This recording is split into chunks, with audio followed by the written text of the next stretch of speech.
Thank you, Ben. Welcome, everyone, to the Board of Regents meeting. I'd like to call the meeting to order and ask the secretary to please call the roll. Thank you, Mr. Chairman. Marty Guay, Present. Regent Richard Balducci, Here. Regent Ira Bloom, Regent Juanita James, Regent Sophia Japinen, Present. thank you, Regent Richard Porth, Present. Regent Ari Santiago, Regent Aaron Stewart,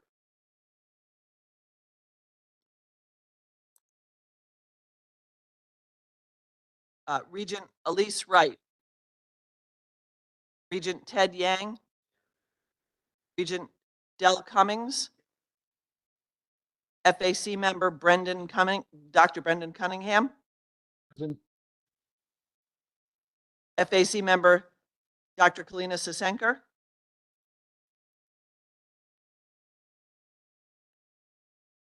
Commissioner Bartolomeo, sorry, my apologies. Commissioner Jutani, Commissioner O'Keefe, Commissioner Russell Tucker, Chief Workforce Officer Kelly Marie Vallières, Undersecretary Charlene Casamento, Interim Chancellor John Maduco, Here. President Zolma Toro, Provost Dave Ferrara, President Karim Ismaili, Interim President Sandra Bulmer, President Jesse Bernal, Interim President Christina Royal. Have a quorum, sir. Thank you, Secretary Buffkin. We have one change to the agenda today. There will not be an executive session during today's meeting. At this time, may I have a motion to adopt the agenda with the change for the executive session? So. Is there a second? Second. Any discussion? All in favor? Aye. Opposed? Abstentions? Meeting agenda motion passes. Public comment, we have 6 speakers today. Each speaker will be announced by Samantha Norton and time kept for the 3-minute limit. Our first speaker is Dr. Ashley Green. Would you please engage through your microphone? I'll now ask Samantha to manage our remote speakers for the public comment and note to all on maintaining a nice civil discourse during these comments. Thank you. Dr. Green, do you have your 3 minutes ready? Yes, I do. All right, you may begin. All right. Hello, thank you. I am Dr. Ashley Green, and I'm an assistant professor of sociology at Central Connecticut State University. I was hired for this position because of my academic expertise in LGBTQ+ studies, and I also identify as a queer woman. I'm here today because I'm deeply concerned about the attacks on university centers designed to support students from oppressed groups that are taking place across the country, and to speak more specifically about the importance of LGBTQ+ centers. Research shows that 59% of LGBTQ+ students feel unsafe at school because of their sexual orientation, and more than 42% feel unsafe because of their gender identity or expression. When taking into consideration that more than 22% of young adults born after 1997 identify with an LGBTQ+ identity, we can see how prevalent these fears are amongst both traditional and non-traditional university students.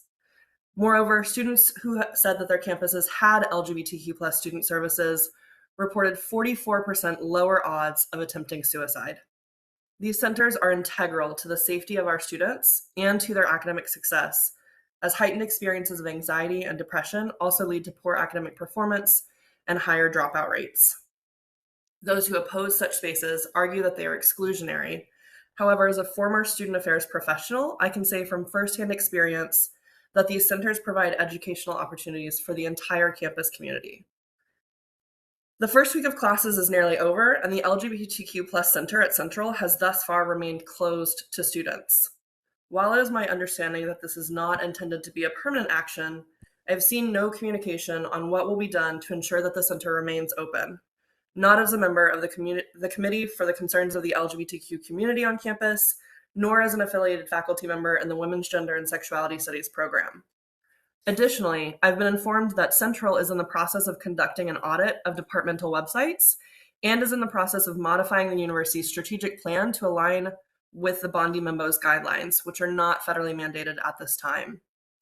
Knowing that the emphasis on diversity, equity, inclusion, and support for students who are women, LGBTQ+, and/or people of color, just to name a few, may be removed from our university's strategic plan is concerning. It raises alarms about the future of the LGBTQ+ center on our campus, as well as similar centers supporting students from oppressed groups across the entire system. Thus, I'm here to ask you to consider what you as the Board of Regents can do to ensure our students will continue to be protected and shown that they are valued members of our campus communities across the CSCU system. How will you offer support and guidance in the current political climate? Thank you. Thank you, Dr. Green. Our next speaker is Christine Japley, Professor of English at CT State Norwalk. Christine, can you please check your audio for me? Yes, good morning. Good morning. Do you have your 3 minutes ready? Yes. You may begin. Good morning, Chair Gway, board members, Dr. Maduko, and all. I'm Christine Japley, a full-time English professor of 25 years at the Norwalk campus of what is now Connecticut State. I am here to address the current problem of the 5-5 teaching load for full-time faculty hired after 2017. The unintended consequences of this 5-5 load, as opposed to the previous 4-4 teaching load with additional responsibilities, harms our students, faculty, staff, and managers on every Connecticut State campus. It in effect very much discourages faculty hired after 2017 to do anything on campus other than teach their actual courses. The 5-5 load has bred campuses where the huge majority of faculty flee when they've done their teaching and office hours. Visit any Connecticut State campus and talk with any faculty or staff. This directly hurts students in that faculty is not fully apprised of or aware of what's going on in the system or the campus in a time of massive constant change. Thus, faculty cannot respond fully to student questions and concerns. Because faculty with a 5-5 load are not compensated to do anything besides actual teaching in the classroom, most campuses now run on a sort of egregious autopilot, and the campus presidents in charge must task non-faculty staff with doing what faculty previously did. This doesn't work well. Think about it. Presidents have to force 9-to-5ers to do the work that faculty used to do with full engagement via their additional responsibilities. Forcing staff to do this work is short-sighted and destructive. Staff has more than enough to do with their usual duties. The students and the reputation of Connecticut higher ed are shortchanged in the process. Requiring faculty to teach 5-5 loads steers faculty away from engagement on campus and breeds problems in all the following areas because enough faculty are just not there. Local and statewide shared governance, academic standards, curriculum, or other standing committees, commencement, graduation planning, student clubs, promotion, tenure, sabbatical committees.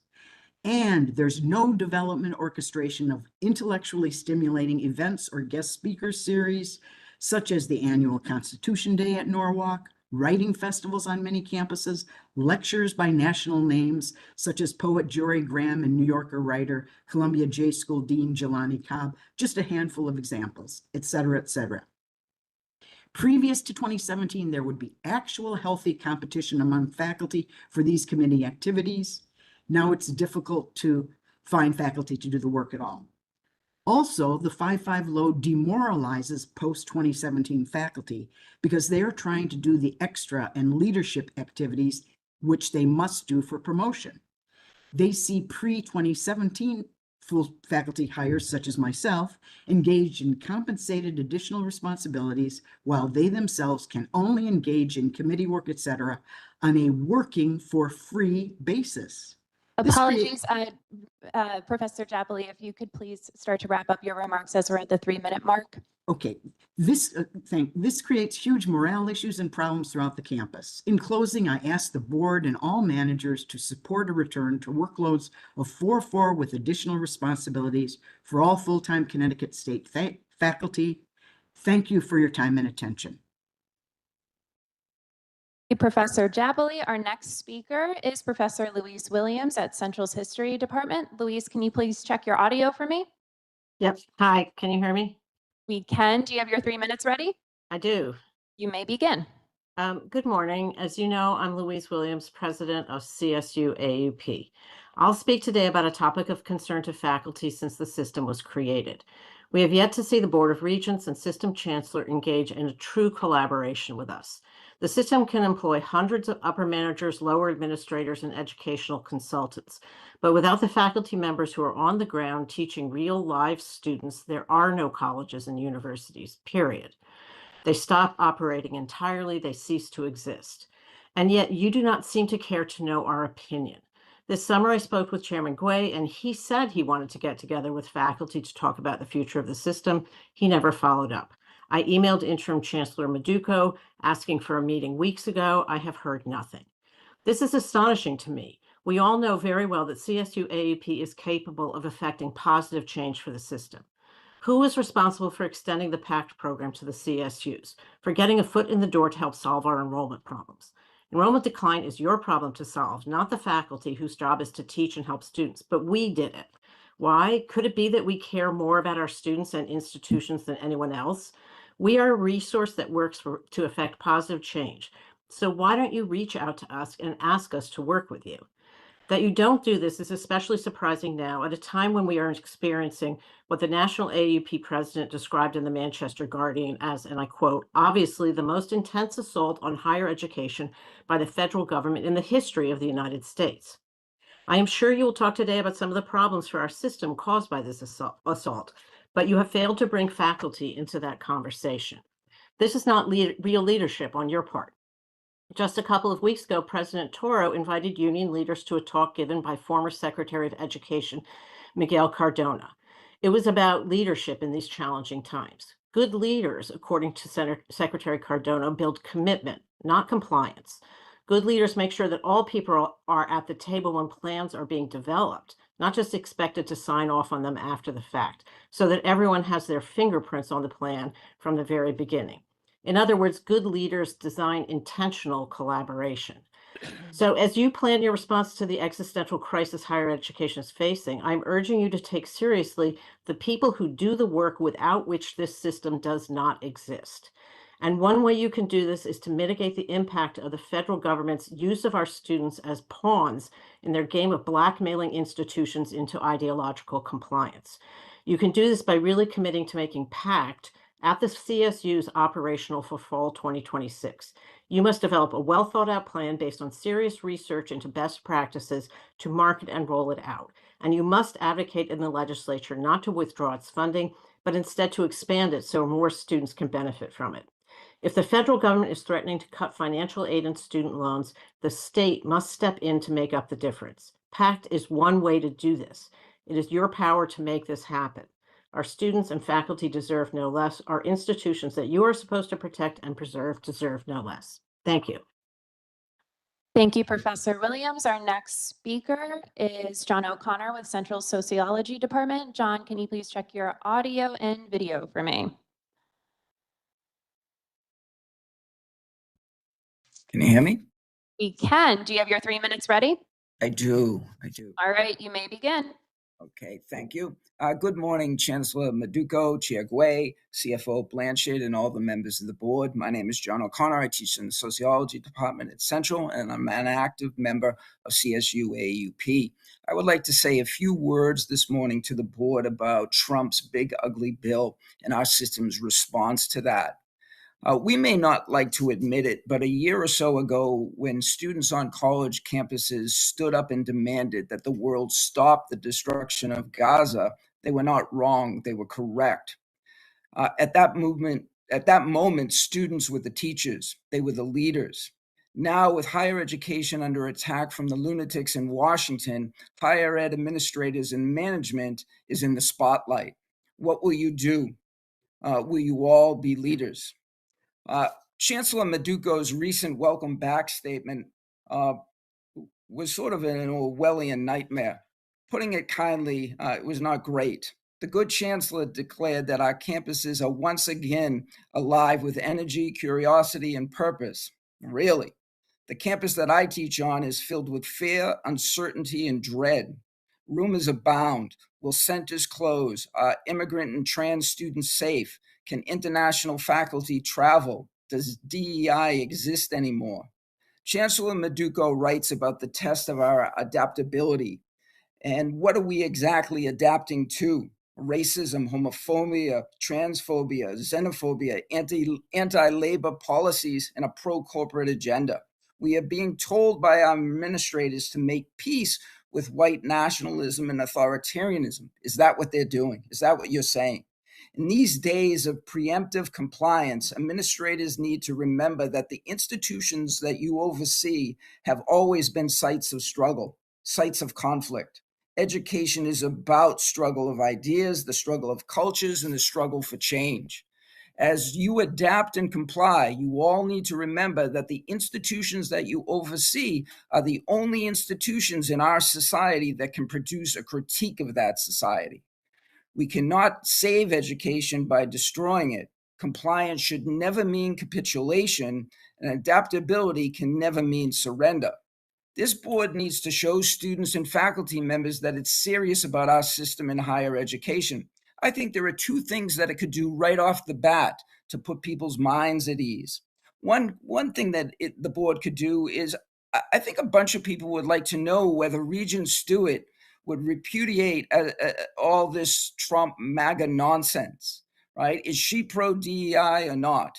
Does she condemn all the terrorism that is basically being played out by ICE? She's running for office, but the real question is, if she doesn't repudiate all that, why is she on this board? John, if you could please wrap up your Sure. comments as we're at the 3-minute mark. Absolutely. Thank Second you. thing I would request of this board is that it should give a fair contract to all the workers of Local 217 Unite Here. One job should be enough. Whether it is food service workers or part-time faculty, the hyper-exploitation of workers within our system really needs to come to an end. Thank you, and welcome to the big chair, Chancellor Maduko.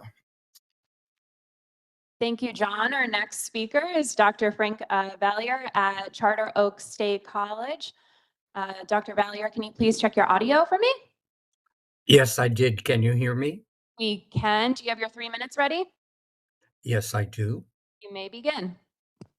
Thank you. Good morning, Board of Regents members. I'm Dr. Frank Valier, Professor of Health Sciences and Technology at Charter Oak State College. I have been an employee of the college for the last 15 years. I'm here today, again, asking for your support for additional salary increases in the upcoming contract negotiations. Your support directly affects our ability to serve Connecticut students effectively. Last April, the achievement of the first collective bargaining agreement at Charter Oak State College faculty led to the creation of what is now known as the faculty team lead role, a new administrative position that manages faculty work and reports directly to program directors. This investment in faculty leadership is already paying off in terms of our students' educational quality. The return on this investment is visible and measurable. But we still face a serious compensation crisis that demands your immediate attention. Charter Oak artificially kept faculty salaries low for over 12 years to save money. And now this is coming back to hurt us badly. The numbers tell the story. Faculty compensation is 32% below the cost of living.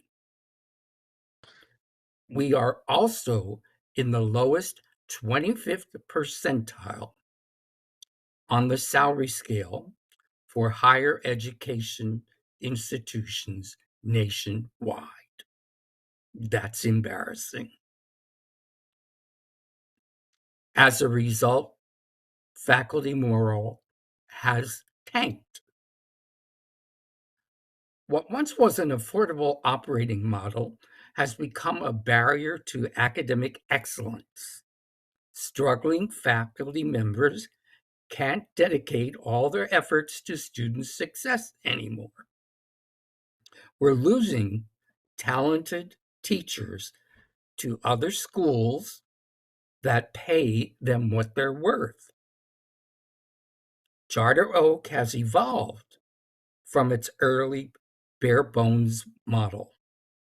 Our students deserve teachers who aren't consumed by financial anxiety, who can focus now their every effort on innovative and teaching and advising. Apologies, Dr. Valier, if you're able to start wrapping up your comments as we're at the 3-minute mark. I urge you to prioritize substantial faculty salary increases in the upcoming cycle. Thank you for your time and attention to this matter. Have a nice day. Thank you. Our last speaker is Seth Friedman, president of the 4Cs. Seth, can you check your audio for me?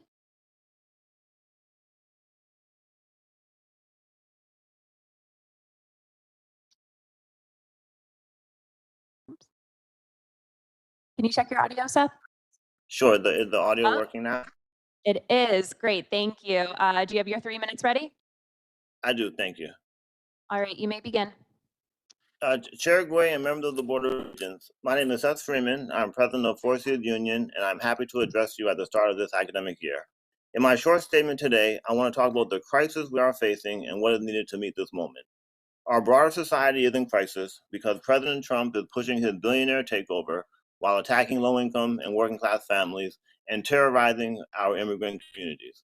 President Trump is giving tax breaks to corporations and billionaires while gutting our healthcare system, education funding, food stamps, Medicaid, and reproductive health care. Our CSU system is in crisis because while Trump is attacking the working class, we in CSU are still reeling from decades of austerity and disinvestment from the state. Decades of disinvestment that has resulted in rising tuition, exploding student debt, underfunded colleges and universities, and workers, faculty and staff, lacking the resources we need to serve our students. These decades of underfunding have led to problems in CSU we're seeking to fix this year. At Charter Oak, we have the opportunity to provide a pathway to pay equity to the teaching faculty through a minimal investment from the state. At CT State, we have the opportunity to fix the faculty workload for full-time faculty and transition our teaching workforce from a majority part-time workforce to a majority full-time workforce. These are just two of the opportunities we have by saying no to austerity and yes to our students and workers. We can easily fix these problems by getting long-term sustainable funding from the state. Long-term sustainable funding, so we can invest in our students, protect and expand the services we provide, and invest in our workforce. Long-term sustainable funding, so we can stop hoarding hundreds of millions of dollars in reserves, and we can staff our institutions with the resources our students need. And there's an easy way to get to this long-term sustainable funding. What we need to do is simply raise taxes on the ultra-wealthy here in Connecticut and force the ultra-wealthy to pay their fair share. This fall semester, faculty, staff, and hopefully our students will be calling on Governor Ned Lamont to do just that, to meet the moment, call an emergency special session and raise revenue from the ultra-wealthy, raise revenue from the same corporations and billionaires that Trump just gave a tax break to. So we need the state to raise revenue and modify the fiscal roadblocks, and we need this board and our managers to spend down our reserves, fill the vacant positions across the campuses, and negotiate fair contracts that provide our students the services they deserve. We are hopeful this year that this board and interim Chancellor Meduco will step up and be the leaders our students and workforce deserve. Join with us to fight for our students, fight for our workforce, and fight for CSCU. Thank you. Thank you, Seth. Chair Gway, that concludes our public comment portion of the meeting. Thank you, Sam. I'd like to thank our public speakers. I thought the comments were very well intended and very clear in their logic. I'd like now to turn over to Chancellor Maduco for comments and a report. Yeah, thank you. Can everyone hear me? Yep. Awesome. Good morning, Chair Gwynn, Vice Chair James, members of the Board of Regents, colleagues, and guests. Every August, as the new academic year begins, our campuses awaken with energy. Students moving into residence halls, new student orientation, faculty preparing for your classes, staff welcoming families. It is a reminder that higher education is a living system. The strength of that system is not measured by the absence of challenges, but by the resolve of its people to meet them. That resolve is alive across CSU. I had the pleasure of attending Western's Gate ceremony to greet incoming students, and Southern's Moving Day to greet student residents and their families. Kudos to our teams across our colleges and universities who worked hard all summer in preparation for a strong fall start. Students, families, and communities continue to place their trust in our colleges and universities because they see quality, relevance, and opportunity. And they're right to do so. This fall, for strong enrollment projections, our institutions are not only enrolling students, they are transforming lives. At CT State Norwalk and Naugatuck Valley, the State Bond Commission approved over $29.6 million to fund capital projects to modernize engagement and learning spaces where tomorrow's workforce will be trained. Earlier this month, CSU was recognized for the Connecticut's Greener Gov Awards for sustainability advancements across our campuses, a testament to our commitment to the future of our planet. CT State Housatonic, in partnership with Bridgeport Public Schools, opened the first ever Central Enrollment Center at Housatonic, centralizing student enrollment and support for services across the school district. Proof that access can be simplified. At Central, the Robotics and Mechatronics Apprenticeship with Trump isn't just a program, it's a direct pipeline into Connecticut's advanced manufacturing economy. At Eastern, a residential STEM program is reshaping the trajectory of first and second year students who might otherwise question whether they belong in science. At Southern, graduates of the residency educator program are now entering classrooms where every child deserves a teacher trained in special education. At Western, 2 media students saw their names recognized by the National Academy of Television Arts and Sciences, a reminder that talent nurtured here can compete anywhere. And at Charter Oak, over 2,000 learners have completed the AI Academy, and the daily AI usage jumped from 8% to 44%. That's what adaptation at scale looks like. These are not just bullet points on a report, they are lived experiences of students, families, communities, employers, and the state who turns to CSCU as their partner and provider and opportunity. We also begin this year with new leaders who bring fresh perspectives and vision. Dr. Jesse Bernal at Western, Dr. Sandra Bulmer at Southern, Dr. Christina Arroyo at CT State, and within CT State, our new campus presidents, Dr. Xiang Hui Wong, Dr. Mike Rook, Dr. Mary Ellen Zukowski, Dr. Kamari Collins, Dr. Joshua Moon Johnson, Dr. Sherelle Mathis, and Cheryl Devanich now carry the responsibility of stewarding their campuses forward. Leadership transitions are moments when we plant new seeds, even as we strengthen what already works. As I approach my 60th day as interim chancellor, I recognize the expectations of our regents have set for me and my team. They are high, they are clear, and they are non-negotiable. Stability, so our campuses operate with clarity, confidence, and trust. A reimagined system office, one that inverts the old top-heavy pyramid, placing our 6 institutions at the forefront with the system office behind them as advocates providing resources. Measurable progress in affordability, enrollment, retention, student support services, fiscal stewardship, and workforce alignment. And collaboration, compliance, and transparency. So decisions are inclusive, informed, and strategic while aligned with shared governance, board, state, and federal standards. Aligned with these expectations, I am setting several near-term goals.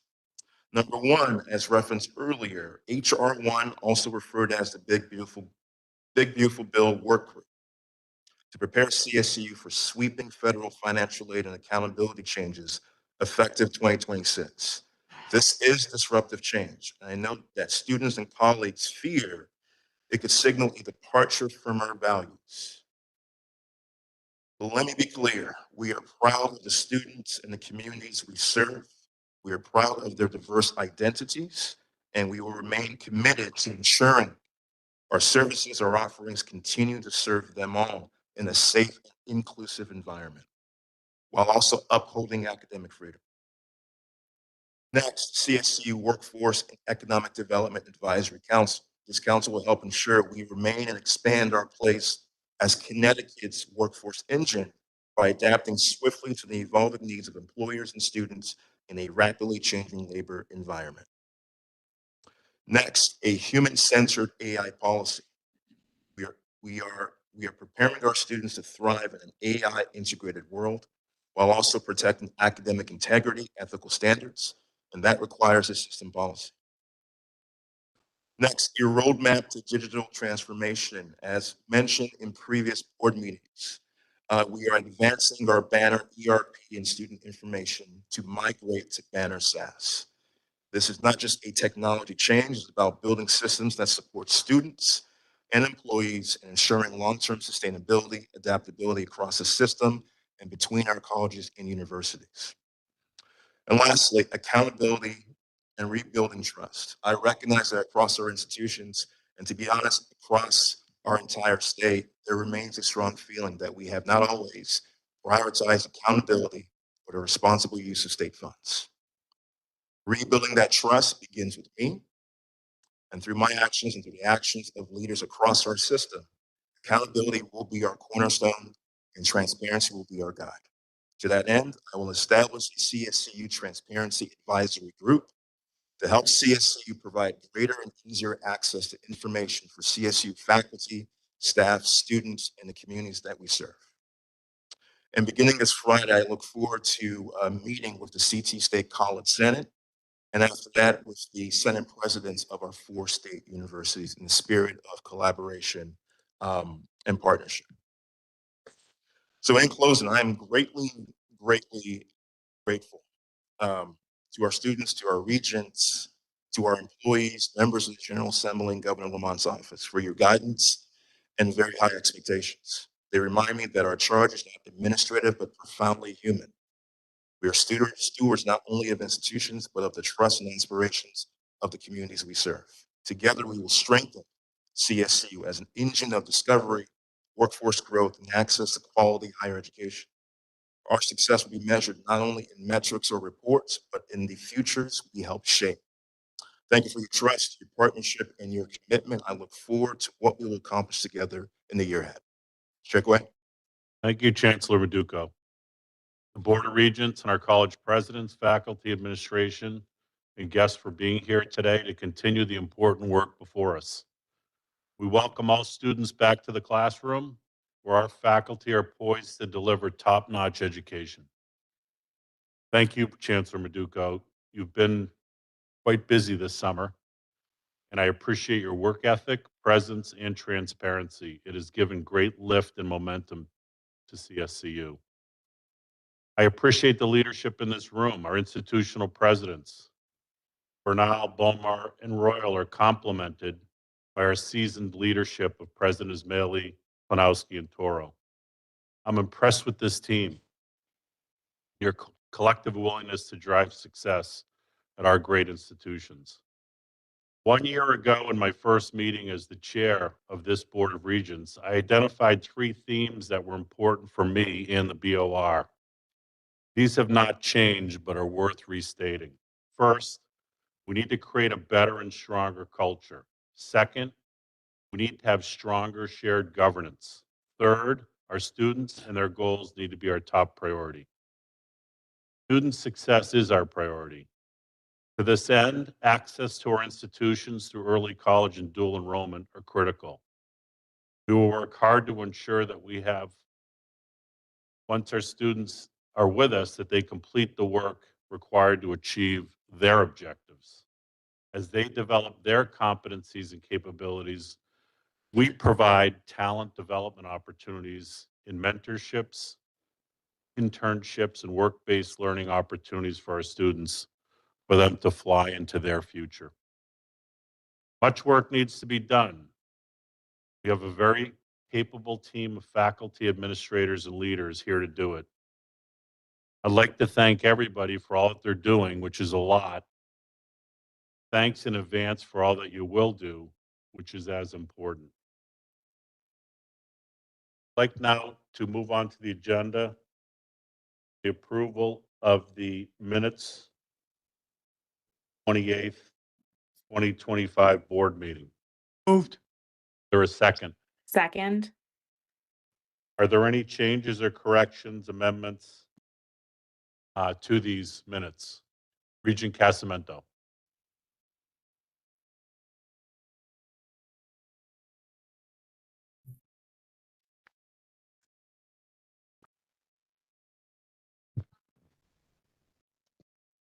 I certainly can, thank you. I certainly could run through those comments one by one and the timestamp.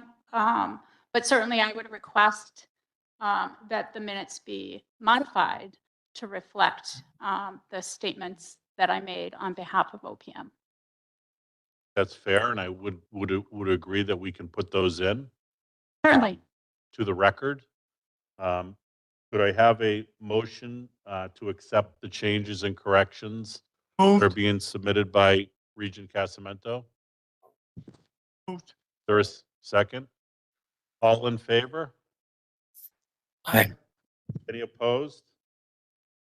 The motion carries with Regent Casamento's additions to the minutes that'll be submitted to Secretary Buffkin for our record. Next on the agenda is the approval of the minutes from the February 5th, 2025 special meeting of the board to correct an oversight in the need to note the individuals who were invited into and attended the executive session in accordance with FIOA requirements. May I have a motion to approve the corrected minutes of the February 5th, 2025 meeting? So moved. There a second? Second. Any discussion? All in favor? Aye. Opposed? Motion carries and the amended February 5th, 2025 meetings are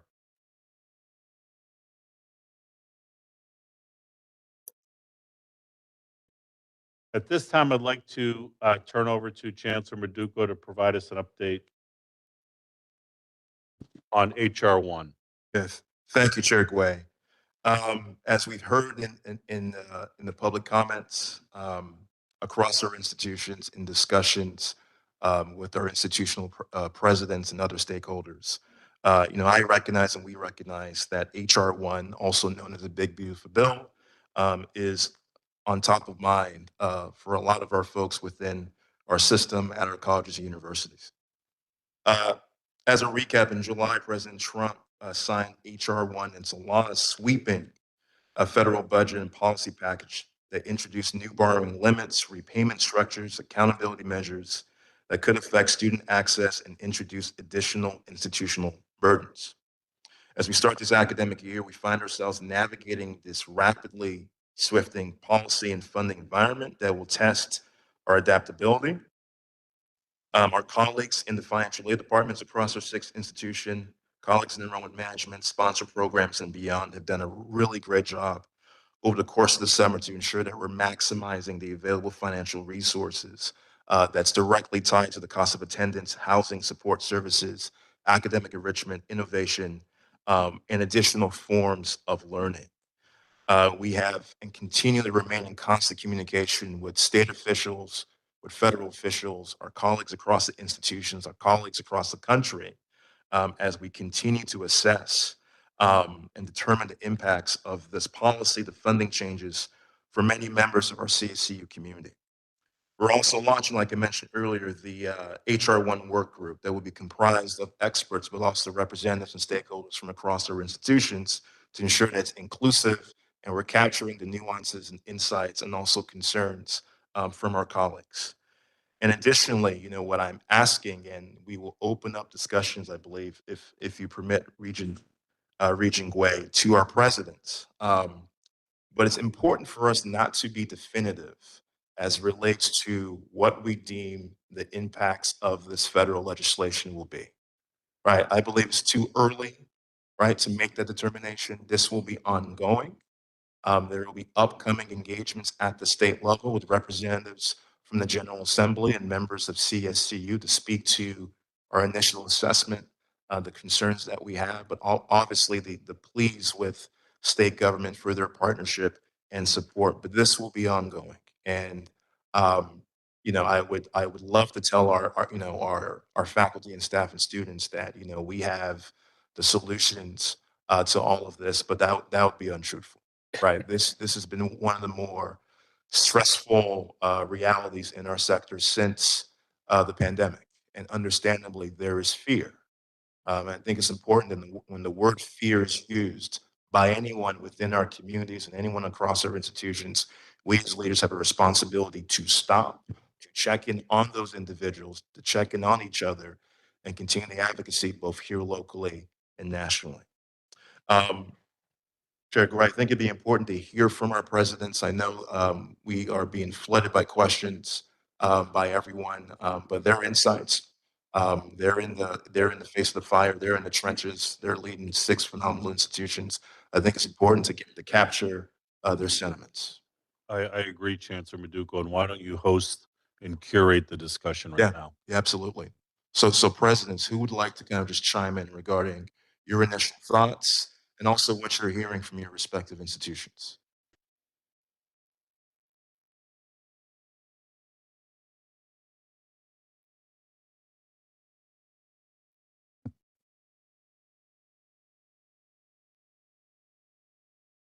Everyone.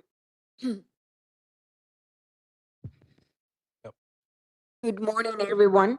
Thank you for the opportunity to share some preliminary findings about the impact of this bill for Central. There are 2 areas that concern us. One, the changes to and the cap associated with graduate loans and how that will impact one of our main and most important programs at the doctoral program in nurse anesthesia. We are anticipating that that will be the program that will be the most affected because of this cap. And we have tried to come up with an estimate of the total impact, not only because of the cap of the graduate loans, but the other changes to financial aid. And we are estimating that the impact could be up to $10 million per year if we don't do anything. If we change certain things, partner with the foundation, our foundation, and do take advantage of other resources, we may be able to bring that down somewhere between $5 and $6 million. But no matter what, is a significant impact. The other piece that is concerning is the accountability piece of the bill. The accountability piece of the bill will compare the average salary of our graduates per academic program, per institution, after they have been in the job or in the workforce for 4 years. That average will be compared to the average salary of high school graduates, ages 25 to 34. And if our programs, the average salary of our programs is lower than the average salary of the high school graduates, the students in those programs will not be eligible for federal loans. At Central, 67% of our students take federal loans. So that could be an additional impact. But the other thing is the burden that all these imposes on the institutions in terms of reporting and those sort of things. So for sure, I will conclude my remarks by saying, I understand people have different views. This bill, as well as the executive orders coming from the federal government, have changed and will continue to change the higher education landscape significantly, and I think in the long run. Thank you. Thank you, President Toro. Thank you for this opportunity. At Eastern, we're really focused on our values. And I want to talk about sort of how this really impacts our community. And I think about Eastern as a community. So, of course, as Chancellor Maduco mentioned, you know, there's a lot of fear and concern and anxiety associated with provisions of the bill. At Eastern, I've been very clear publicly with our leadership team, with faculty, staff, and students, that we're not going to be making any preemptive moves at all. What we're going to do is we're going to monitor the situation, and we're going to stay true to our values. Eastern is a community that its larger community is extremely diverse. It is painful to know that students that are coming to us who are Dream US scholars, and the first thing I'm talking to them about is their safety and security, not about educational opportunities, not about the incredible institution Eastern is, because that's where students are. For our faculty, I have insisted that they not review their own commitments to academic freedom. There's nothing in a bill that suggests that they should modify what they teach, how they teach, so long as it is related to their curriculum.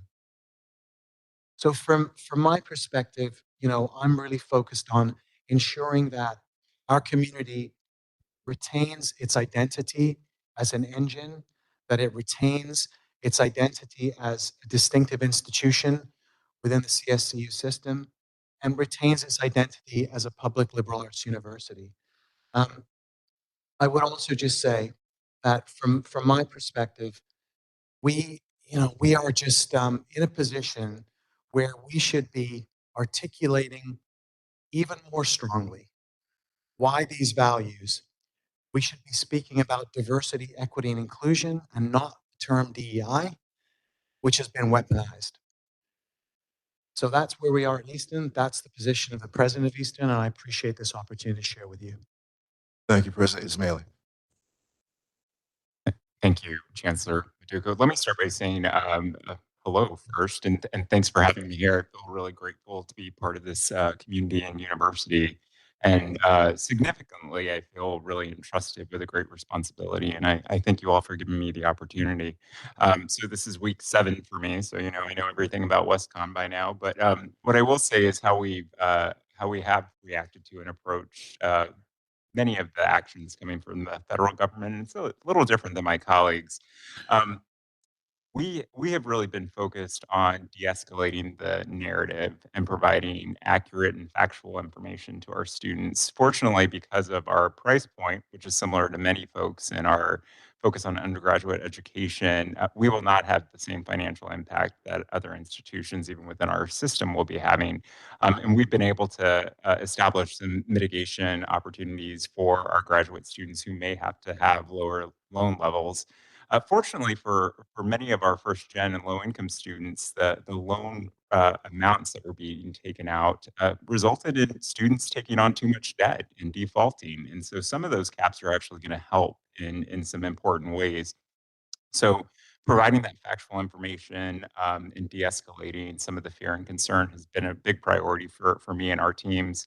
I would say, I mean, I agree with President Toro around the salary metrics, particularly given our robust arts and theater programs, that whose salaries with the Department of Labor just don't accurately reflect the actual income that they make. You know, artists and musicians have a lot of different jobs that aren't always reported through the Department of Labor. So I just think us really thinking about the appropriate metrics that are going to be part of this accountability test is really a place of advocacy that many of us should probably think about. Um, and then finally, you know, we're always going to look at the opportunities that exist even within really challenging or complex situations. So I'm excited about our team looking at things like opportunities for workforce Pell, looking at things that can position our students out in the workforce in new and different ways. What I will close with is what President Ismaili shared. You all know the population we serve at WestCon. We have a large immigrant population, both on campus and around campus. Our undocumented population has found a safe place on our campus. There's a lot of fear and concern, and just last week, 70 folks were arrested by ICE within 500 feet of our campus, and it creates a lot of fear and concern on our campus. So we've been able to provide guidance, again, to our faculty and staff on how to engage with federal agents if they were ever to come on our campus. But, you know, because of that, we are approaching all of our work with a deep sensitivity for protecting our students. So we will always be cautious in ensuring that we are not shining a brighter spotlight on our university through any actions so that we can make sure that we're respecting our students' sensitivity in the positions that they're in. So thank you all. Thank you, President Bernal. Thank you, everyone, and thank you for having me here in this new role. Many people are very familiar to me from being here for 26 years in the CSU system, but I've never felt more welcome and supported than I have in the last 8 weeks in this role. So thank you for that. It is quite an honor to be able to do this work for the institution that I love. The as you are hearing, we are all grounded by the same values. We are very committed to our missions. This group of presidents has already developed good relationships with one another, and we talk to one another and we share ideas. And we will continue to do that. But we are all needing to respond specifically to the institutions that we serve. And they are diverse, they are different, and we have different ways that we're dealing with this moment. And we've been given that flexibility and direction from Dr. Maduko. The tension that's very real for all of us is how do we communicate in these times that are so difficult? There is a percentage of our employee group that would like us to be extremely vocal every time something happens in the federal government and come out with statements. And then there are others who would like us to be invisible and not attract attention. And that's the very real tension that we're dealing with as presidents. Trying to navigate that moment is difficult. And I want to assure you that we think deeply about this, and we have not taken this lightly. But there are reasons why you might see different responses from different presidents at different moments. And that's just very real for some of the challenges that we're dealing with. So I ask you to give us grace and reach out to us individually. Most of us are not making public statements because we're very concerned about protecting our employees, our institutions, and our people. In addition to everything my colleagues said, which I agree with fully, I want to also highlight, I would be remiss if I didn't do this as a public health person. One of the real impacts of the bill is the social impacts. Our students are vulnerable. Many, many students are vulnerable. So it's not just the Pell Grant changes. It's not just the changes that are happening with the loan guidelines. It's also the food support. It's the after school programs. It's the Medicaid. Those are so real for our students, and they will impact enrollment. They will impact retention because our students will have less money available for their educational investments. So I think we need to look at the big picture when we address what the impact of this bill will be, because it's not just going to be the specific higher ed targets. It's going to be everything that impacts low-income families and individuals. Thank you. Good morning, everyone. As I believe the newest president on day 28, I wanted to wait until our faculty returned to the campuses so that I could go out and meet with all of them to be able to really get a sense of what their perspectives on this bill and as well as other things in CT State that I'm looking forward to talking to them about. It's a pleasure to serve in this capacity and join you all here in helping to move our higher education system forward in the state. One of the important things to think about as we think about this big, beautiful bill is why we exist. And our students are coming to us because they recognize that it is a pathway to changing their lives. I had a former colleague that used to say, we're here to help them get a job, get a better job, or do their job better. And ultimately, 67% of the students at CT State are first generation college students. That means that they're the first in their families to come to college to get an education so that they can change the trajectory of their lives and their families for the betterment. Um, and so when we think about our students, they are focused on trying to make the best decisions that they can and to educate them so that they can live good lives, contribute to the Connecticut economy, and also share their talents in whatever vocation and professions they choose. And a lot of the elements of this big, beautiful bill do challenge us and threaten us in the very work we do. But it's important for us to stay committed to the mission of our institution, what we're here, how we can continue to serve the state of Connecticut through our students, give them opportunities, and we have a really important role in protecting them. And so that's going to be important as we think about their data, the information, what needs to be shared, what doesn't need to be shared. And it's going to be really important that we scrutinize the expectations and requirements of what we will have to provide so that we can keep our students and employees and staff safe. The other piece I wanted to make a comment about is in the context of this bill, I think there's going to be elements that we have to be proactive, and there are going to be opportunities for us to react to things. And so I don't want us to get ahead of the things. I want to see how some of the things play out.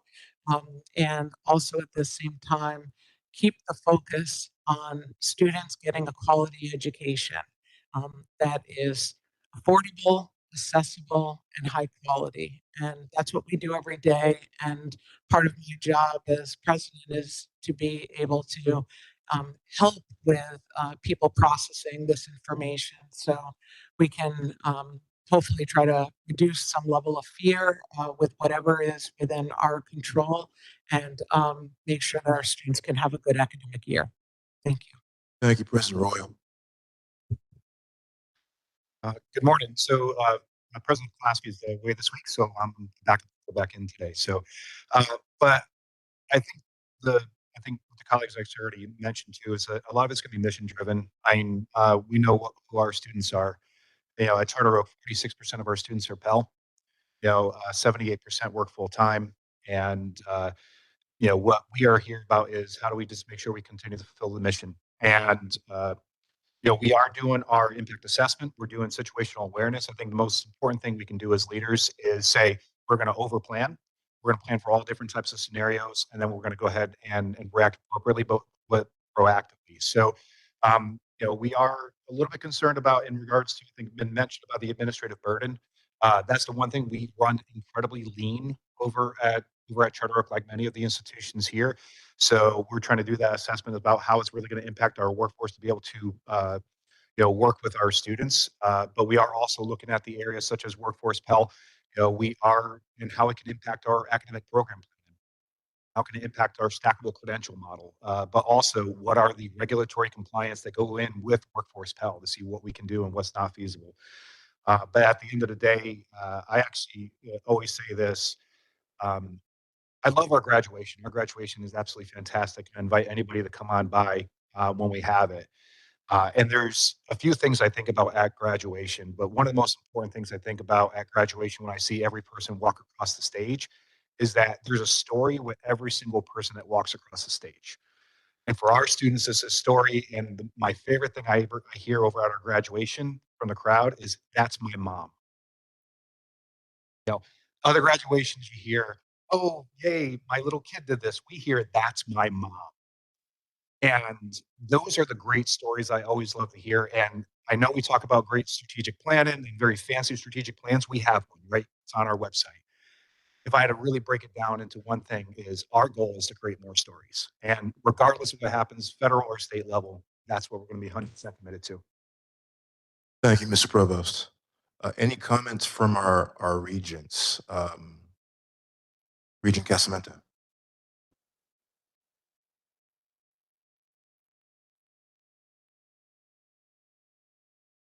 Much. So in the materials you provided, Chancellor Merduko, I really appreciated the key implications for governing boards. And one of them speaks to academic program viability. And so things are going to evolve, guidance will come, but one of the proactive measures we could be happening and be provided to the board would be some baseline data. So we could really assess and understand where we're at so that if there are proactive measures that could be taken, or just understanding kind of where we sit, which may influence our advocacy at different levels of government. So I just wanted to highlight that. I don't know anything about the level of data that has been accumulated. Maybe that's something that's already been put together, but I do think that's something that the board should really have a full understanding so that additional work could happen in that space. Thank you.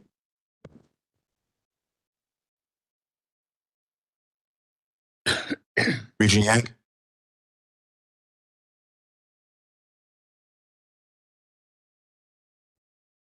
Hello, hello. Okay. Thank you, presidents, for your viewpoints on this. I appreciate, Chancellor Merduko, your giving the presidents autonomy to focus on these major issues and headwinds the way that they want to on their own campuses. I think that's super important, that we don't look at ourselves as a monolith. Our strength is in our campuses and our diversity of programs that we offer to our diverse population here. So let me second what Regent Casamento said. Look, I think a lot of these attacks are partisan. They are very specifically aimed at enemies. Those are air quotes for the people out there. Okay. And that some of those things, data won't really help, honestly. But there are a lot of things that I think data will help. And certainly with regards towards performance for the outcomes of our students, whether those are job-based or other kind of metrics, pulling together that data so we have that information to use to persuade policymakers to make the changes and commit the funds that we're going to need when funds disappear from Washington, I think is the path. So I think this is a comment, but I would like to see, what actions are being taken on each of the campuses and at system office level for us to get that information. And I know Chancellor Merduko and Dr. Royal and others have worked in other systems where there's a lot more data, right? So let's not pretend that we have it or that other people are also equally behind. Some of them are way ahead of us in terms of the data they can use. And in fact, at one of these AGB meetings, I was speaking with colleagues from Texas, who unfortunately may be ahead of the curve in some of this pain that we're talking about here. But they fought with data to say, hey, you know what? Our educators do make less money. So you guys in the legislature have to explicitly allocate money for this. All right. If this is a need that you want, you have to bridge that gap because they do make less money at coming out there, but they're mission driven and they're doing a valuable service for the people here in our state, right? That's the kind of thing that we need to drive. So that's really the gist of my comment is let's not look at everything as if it was, completely a partisan attack or completely, something, off to the right. But there are certain things that we can do that we can mitigate the headwind by being ahead of it, and not just, from justification of what we do today, but okay, where we could go if we had the funds, if we had the appropriate resources to do some of these things. Thank you. Thank you, Regent Yang.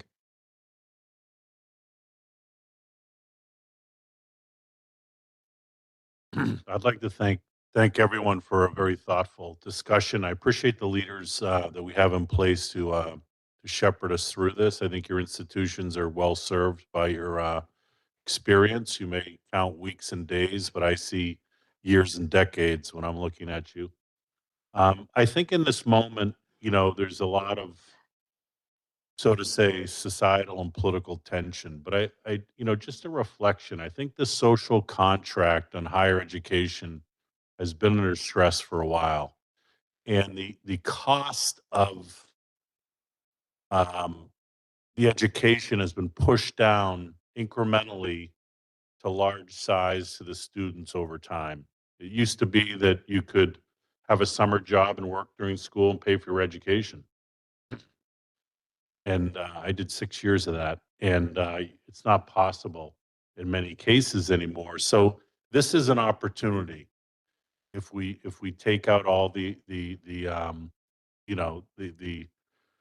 poison in the discussion, and we look at what's the opportunity, what's the reset. And I think when we look at some of our initiatives around early college and dual enrollment, it's a way for students to run into this educational model with some achievements, with some confidence and everything else. And we look at the back end around internships, mentorships, work-based learning, and workforce development. It's a way for people to ladder up where we really haven't done the job we're capable of doing in the past that's in front of us now. So I see it. I see every problem as an opportunity to take the right turn at the intersection. And, we can talk about it, but we're not going to change what it is. It is federal law that's been passed, and how do we deal with it? But I would like to restate that I appreciate the professional maturity in how you're approaching it, the courage to be measured, and the courage to engage. So thank you. With that, I'd like to move on to our committees. And of course, our committees were on vacation this summer, many of them, not one of them, but many of them were. So I know that our academic and student affairs, I want to confirm there's no report. Regent Bloom? Thank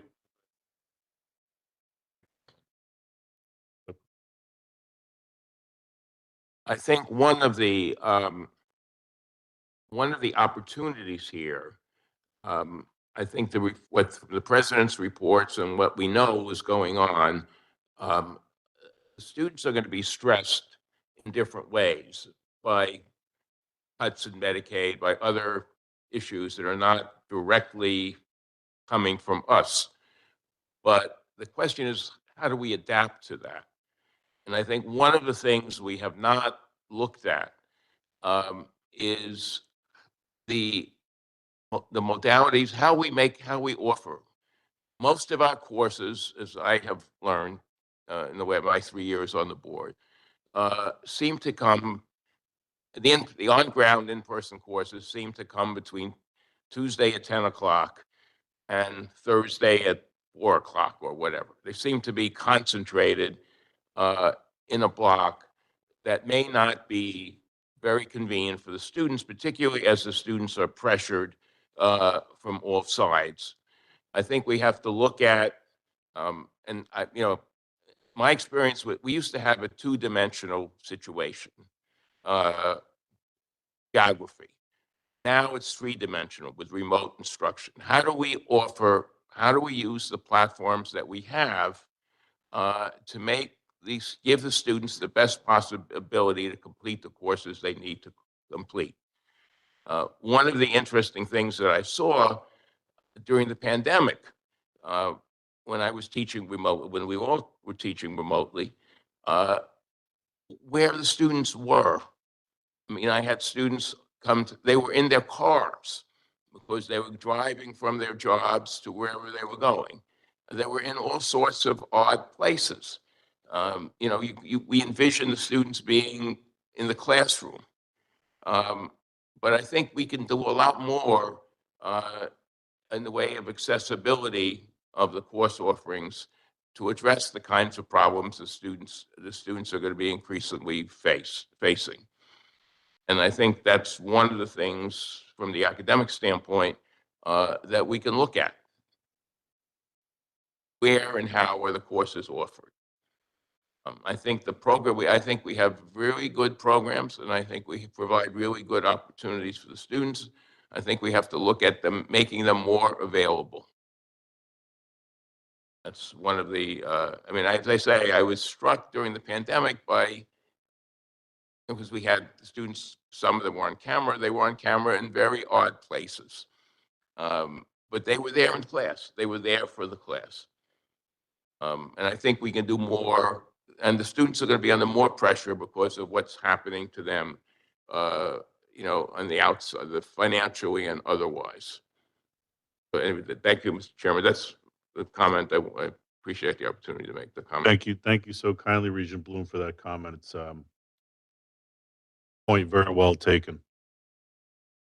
We do not have a report from our audit committee from Regent Elise Wright. I'd like to now turn it over to our chair of the Finance and Infrastructure Committee, Regent Balducci. Thank you, Mr. Chairman. The Finance Committee met on the August 20th to discuss 6 partnership agreements that were put forth by CCSU. These agreements would provide a 5% tuition discount to employees of the following organizations: the Greater New Britain Chamber of Commerce, the Newington Chamber of Commerce, the Connecticut River Valley Chamber of Commerce, Regional Cancer Care Associates, Ion Bank, and Trump Inc. That's TRUMPF Inc. Okay, just to clarify, these agreements are all one-year pilot programs, and I would like to call on our CFO to explain it. I'm sorry. Thank you, Lloyd. Thank you, Chair Balducci. Good morning, Regents and all. So these 6 partnership agreements, as Chair Balducci mentioned, are all initiated by Central Connecticut State University. The 3 chambers of commerce, the Chambers of Commerce for Greater New Britain, Newington, and the Connecticut River Valley, they all have a similar structure in their agreements. As the chair mentioned, 5% discounts for the employees of the members of these chambers. So as you know, each chamber has members that are businesses in their communities. So these benefits, this 5% discount would be for the employees of the members of the respective chambers. These deals will be on a one-year basis because they're deemed as pilots, as the 2 pilots that you passed at this meeting earlier in the summer, or later in the previously in the spring. They also, the deals with the Chambers of Commerce also include, for those employees that want to undertake graduate study, they would be eligible for a $1,000 scholarship if they are taking it on a full-time basis, and a $500 scholarship per semester if they're taking graduate study on a part-time basis. In terms of the other partnership agreements, in particular with the Regional Cancer Care Associates and with Ion Bank, in addition to the 5% discounts for their employees, they will also have access to a $25 per credit stipend, book stipend. So if they take a 3-credit course, that would be a $75 stipend for their books. And finally, with the Trump Incorporated organization, in addition to their 5% discount for their employees, those employees that wanted to sign up for the apprenticeship program, it's a 12-credit program that's already provided by Central's School of Engineering and Science and Technology. This apprenticeship program is a 12-credit program, so it can be done in 4 semesters. Trump Incorporated is agreeing to provide $7,000 to Central for their employees who want to participate in this program. So to be clear, Central Connecticut State has an agreement with Trump, both to provide 5% discounts generally if they want to take classes outside of this apprenticeship program. But if they wanted to take classes for the apprenticeship program, it would be specific to the arrangement within the context of this apprenticeship. We're happy to take any of your questions regarding these partnership agreements, but also President Toro is with us today, who can also provide more context and more detail on these agreements. Questions? Regent Bloom, just wait for a microphone.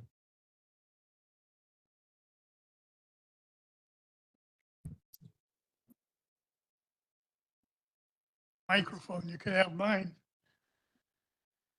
Go ahead, Ira. Thank you. I have a few questions about these agreements. These are, in essence, partial tuition waivers. Board's responsibility, setting tuition is a board responsibility. Board would have to approve these in advance. One of these agreements, the agreement with Connecticut River Valley Chamber of Commerce, appears to have been fully signed before the board is acting today. Secondly, but more seriously, in a sense, what is the quid pro quo here? We are reducing, we are giving a partial tuition waiver in return for, and if you a few of these agreements, the New Britain Chamber of Commerce, the agreement with them says the commitment is of the Greater New Britain Chamber of Commerce is minimal. What's the other side of this agreement? In other words, presumably we're going to have additional students that we would not otherwise have. There's no indication of how many, no indication of how much tuition would be waived, and the extent to which we would be ahead of this. Seems to me that this is a lot more additional information is needed here before we agree to a tuition reduction, which is what this is for this particular group. And some of it is very loose. I mean, some of the Greater New Britain Chamber of Commerce, not only full-time, but part-time employees. If I get a 5-hour job there, presumably, a week, I would be fully eligible for the tuition discount.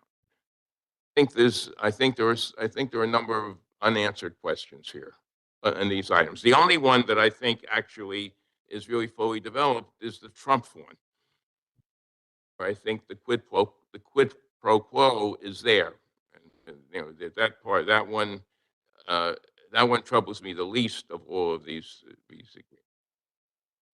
So thank you for your questions, Regent Bloom. I will offer a response and then ask President Toro to follow on the particular deals.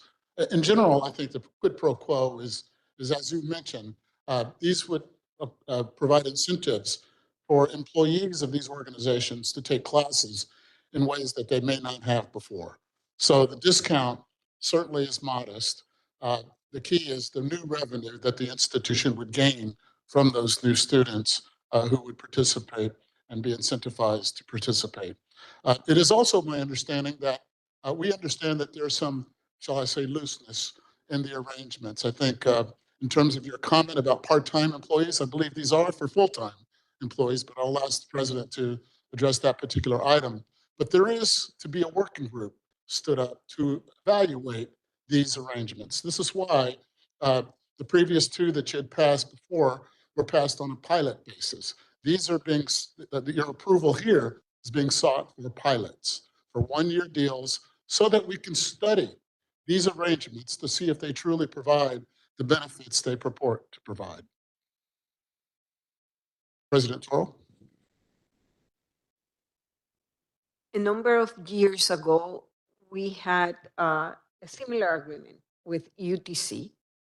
I think that Charlene was the one who negotiated that one. And that agreement did prove to be quite profitable for Central. The fact of the matter is that 5% of the full tuition for graduate programs is not that significant, thinking that we are going to get 95% of the tuition. And only that 5% is an incentive to increase the number of students we have, mainly in graduate programs. Let me say that we offer graduate courses with 6 students in the classroom. If we can add 2, 3 more students to the classroom, we don't have the fixed costs are already covered with the first 6 students. This will be net income for the institution. I don't want to be too vocal about looking at higher education as a business, but we are being forced to look at higher education as a business because we are not getting the funding from the state. So this is a way to incentivize enrollment, mainly at the graduate level, because we offer the programs and we offer the courses. That's one. The other set of benefits that we get with this is that these open the door for additional collaborations with these companies, because yes, the agreement is with the chamber, but the students come from a specific company or a specific organization, which opens the door for more collaborations like potential experiential learning opportunities for both undergraduate and graduate students. That is a benefit that will help and benefit all our students, not only graduate students. And the other potential benefit here are possible philanthropic contributions coming from these companies. And I want to be as politically correct as possible here. But let me tell you, us, the presidents, are in a very difficult predicament here. We are asked to balance our budgets. We are asked to be innovative, but the red tape we have to go through is significant. Let me tell you, while public institutions of higher education, which are competing with us, they don't have that red tape. So I am advocating for the board to have more of an entrepreneurial mindset. If these are things that are not supported by the board, we, the presidents, need to know. Because if we have issues with this type of initiative, then I will stop a number of initiatives I am working on because will be transformative and will be very much outside of the box. And if we are not going to get this approved, I'm guessing that the other more transformative initiative, I am not going to get approval from the board. I would just comment on that, okay? We did have extensive discussion on these items in committee, and one of the things that put it over the top for me to support is the fact that their pilot programs are all only 1 year. A couple of them initially were 3 years. Chatted with the president about that, made all 6 of them now 1-year pilot programs. Either they work, or she just commented, they don't work and they go away. And I also just, I want to just double down on what President Toro said. I think we've talked about, and Interim Chancellor Baduco talked about turning the pyramid upside down. And part of turning the pyramid upside down means giving the presidents the opportunity and the leeway to try new things and empower them to do things. Central Connecticut has shown year after year after year financial responsibility, putting their university consistently ahead of budget and doing a great job. And for us to be second guessing this type of small program, to me, is nonsensical. We need to approve, let her try it out. If it doesn't work, we can address that later. But this should be easily approved. That's why it was easily approved in Finance Committee. I would also say that if you look at the cost of student acquisition across the entire system, I believe we're just under $600 per student. 5% of a 3-credit course, 10% is like $200, this is $120. So it's about 1/5 of the typical cost to acquire a new student. Again, any reason to not support this, nonsensical. So I was, much of my first question has actually been responded to by this conversation, this dialogue. My question is, how do we take a look as we're going to continue to explore more partnerships, more collaborations in various forms? How do we capture the learnings? How do we do a better job of communicating the process so that we can either scale up and build upon the things that we find that are working, and at the same time, learn from mistakes so that we don't repeat mistakes? And one of the things in the earlier comments from earlier in the meeting, I heard two very divergent comments. One was that we're not including the faculty enough, and the other is that we have been including faculty in all of these conversations. So I do think as a system, we have to find a better way, and I'm very happy to hear about that Transparency Council, because I do think there's a lot of collaboration that is going on. We're just not aware of it.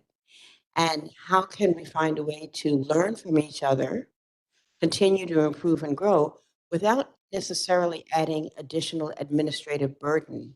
So this is what we have to work on together, because it is going to take every dimension, every constituent of this entire system for us to move things forward. You know, the academics, the administrative, the regents, the students. We have to find better ways of communicating across different around ideas, innovation, initiative, so that we can move forward and not continue, I think, to sort of step back and second guess. And I think that is a result of people just not being aware enough of how suggestions, how decisions are being made. So there's work to be done in that area, but I think we have to do so much more of it. So we've got to figure out how to do it better. Well, thank you, Regent James. I agree with your comments, as I do with many others that were raised.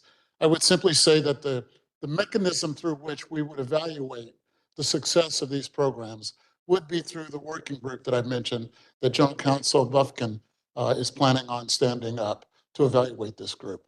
That group could deal with, they can produce after action reports for the board to study, and those reports would then lead to lessons learned in terms of how we can do this either better or whether this is the right approach at all. So certainly, as we move forward under Chancellor Muduko's leadership, we want to find ways to be more entrepreneurial. But to be more entrepreneurial, that means we have to rethink the balance between board control over certain areas like tuition and the institution's ability to make these deals on their own, given some more blanket authorities by the board. Thank you, Dr. Blanchard. Regent Casamento. So I just wanted to highlight that when we did have our successful partnership with an employer, thank you. Some of the things we learned in that is that we were afforded some more direct access to students who actually had a tuition benefit. And so that really helped us then support all the students, because those students didn't need. And then conversely, because they were coming often with support from their employers, there was less of a burden to actually, I hate to use the word chase, but through the collections process, trying to secure their, that's really hard work for the financial offices and bursars. That these students, because they had that benefit, because the employers were willing, that our ability to collect those funds were higher. Again, I'm talking about something that was 5 to 7 years ago, so I may not have all the facts and figures, but as you evaluate the success of the program, some of these impacts to the people doing the work on the ground are.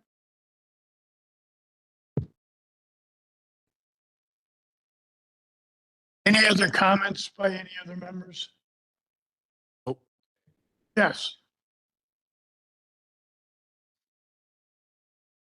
My concern about this, one of my concerns is kind of the ad hoc nature of this. I think if we have a matter of if we have a policy that authorizes the presidents under certain circumstances to take initiative, I think that makes a lot of sense. One of my former incarnations, we ended up in that particular system with about 150 different tuitions. There were waivers for this and there were waivers for that, some of which were supported, some of which were not supported. At the end of that process, that board said no waivers of any kind, no tuition reductions of any kind. The board struggles. I mean, we have struggled when we have to raise tuition. This has been the hardest thing we do as a board. It's not, setting the tuition is not a casual undertaking. And it has an impact on everybody. I mean, I started at City College, CCNY, in 1802 when tuition was free for New York City residents. And I think that was a wonderful policy. And that disappeared in 1976 with the city's fiscal crisis. And, I think that, the idea that dealing with tuition is a casual matter for the board. I always think back to to where I was when I was a student and was able to, and didn't have to pay tuition. It enabled, we were all first generation, low income. All my first cousins went to City College and they all graduated and they've all gone on to various kinds of, not fortune, but, successful careers. I would say fame and fortune, but that's not quite accurate. The fortune part is not accurate in any. But I think this is not a casual matter. And I think if we do it as a matter of policy, we're on much stronger ground. I don't have a quarrel with, I think the president should be taking initiatives, but in a framework. I believe initially, there was a thought that they could just move this out without coming before the finance committee or the board. There was discussion about it, that because of the finances involved, it should come before the finance committee for a vote. And if it passed there, it should come before the full board for approval. So it isn't, done without thought and effort, and you don't just randomly do it and decide this is what we're going to do. It takes this entire board's approval to say, okay, we look at it, it makes sense, especially if it's a pilot program for 1 year, go ahead and move with it. Or we say, it doesn't make sense, too expensive or not worthwhile, it's not going to happen. So the final, and we're saying the buck stops here, it stops with us at the board. That's why it's before us today, Eric. I'm sorry, yes. Thank you, Chair Beltucci. I'll add, I'll make it quick. I appreciate, first and foremost, I appreciate the efforts at Central Connecticut. I do believe it will inspire our other institutions to look at innovative ways to partner with industry partners and community stakeholders, but the checks and balances reside with the board. I want all of us to work on giving each other grace. We have a lot of new leaders at this table. We have new regents But there's also a sense from a cultural standpoint at the institutions that we're stifled, right, when it comes to new ideas, right? And we have to create an environment by which not just our leaders, but our faculty and staff, our foundation members who have innovation or have seen best practices elsewhere want to adapt and apply those here within CSCU, right? So I do think through the work of General Counsel Buffkin, there is a committee working on on our policy system wide. We do have a lot of outdated policies as well that equate to the red tape that President Toro responded. So I believe everything that's been mentioned here is all in bounds. I believe it's good intentions. I think it's the maturity that we don't have yet as a system. And we welcome the checks and balances of the board to ensure that we are being responsible and appropriate when it comes to policy and fiscal standards. Any other comments? Yes. Del? In a compromise proposal, maybe, when I look at these organizations, you have a bunch of chambers of commerces and that sort of thing. One of the things that I think is valuable for students is mentorship types of things. And perhaps these organizations could offer mentorship opportunities, and maybe even we could put a dollar value to those. And therefore we could, justify, in other words, the system would get a dollar value from the agreement. And, it's something I think that they have that is a value, and maybe we could look into that as kind of a compromise. Ari, you got a comment? Observation. Yeah, I think, well, I'll just reemphasize that the cost benefit analysis of 95% of tuition is already providing a huge uplift to the organization. We're going to have a number of businesses through the chamber, through the individual businesses who are promoting the system to their employees. They will be going to their employees, in many cases, hundreds of employees, and encouraging them to take courses at our university. People that are already gainfully employed that can pay. A number of these organizations, including Trump, have tuition reimbursement programs, so people could sign up and then get reimbursed from the employer. So we will get paid. They will come to our universities, experience a benefit, grow their career. We get 95% tuition. Again, cost of acquiring that student will be 1/5 of what we already spend to acquire students today. The plan as outlined gives us tremendous economic upside potential. And it was done with the initiative of a president inside of our system, which I know from the chancellor, from the chair, we really want to encourage. So I would strongly encourage that we support this approval as done, as approved by the Finance Committee. We congratulate President Toro for her good work, and we move forward. Thanks, Ari. Any other comments by any of the members? I just a reflection. It's a good discussion. I appreciate Regent Bloom for bringing it up. And what I learn about this is, Dr. Toro, we'd like to learn from you later in the year what happened.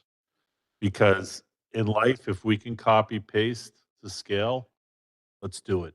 And you've got a lot of people sitting to your right who are really interested in what's going to happen here, because again, we need new modalities. So I appreciate everyone's hard work here. I'm a support this. I think it's going to be interesting. Other comments? Hearing none, I would just ask for a vote. All those in favor, signify by saying aye. Aye. Aye. Motion. Second, please. Oh, I thought I made the motion initially.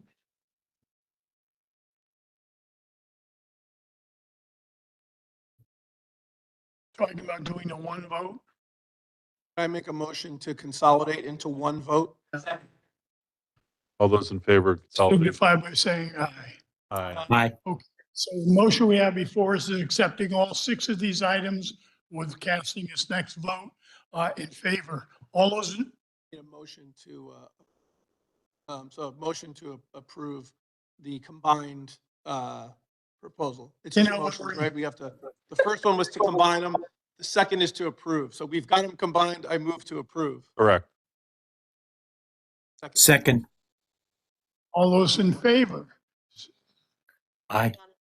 We are timing.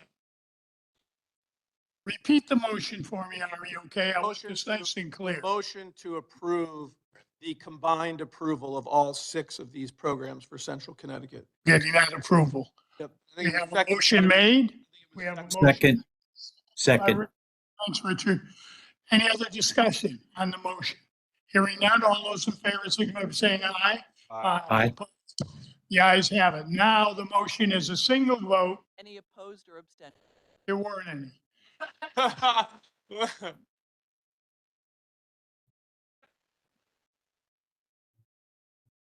I didn't. You're opposed. I'm sorry, I didn't realize that, Ira. Thank you. Do we just need a majority vote, or it doesn't need to be unanimous? No, you could do it as one vote. He can vote no. Yeah, just Okay, and the last time I learned that works. Okay, motion before us is cast one vote to accept all 6 of these programs. I would now ask, is there any further discussion on that? If there is not, all those in favor of the motion signify by saying aye. Aye. Opposed? Hearing none, the ayes have it. Motion's carried. Thank you, Mr. Chairman. That ends my report. Thank you, Finance and Infrastructure Chairman Balducci. Governance and Nominations Committee, James, I understand there's no report. Thank you so kindly. Human Resources and Administration Committee, Sophia Japnin, I understand there's no report. Thank you so kindly. With that,